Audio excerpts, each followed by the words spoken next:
Hey, what's up guys? So in this video, we will see how to install iOS launcher on the Redmi A5.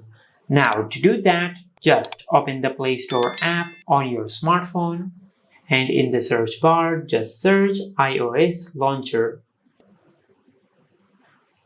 Now just download this app on your smartphone.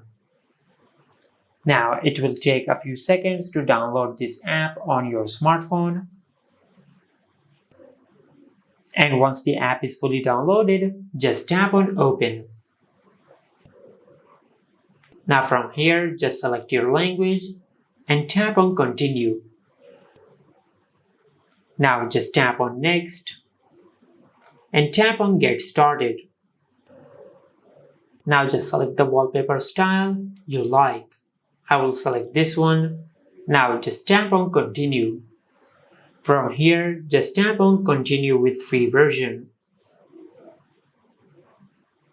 Now just wait for a few seconds for your smartphone to set up the iOS launcher.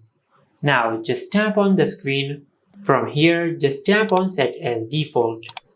Now just select launcher OS. Now as you can see, this is how you can install iOS launcher on the Redmi A5. If you found this video helpful, please like the video and subscribe to our channel and hit the bell icon to get notified when we upload a new video.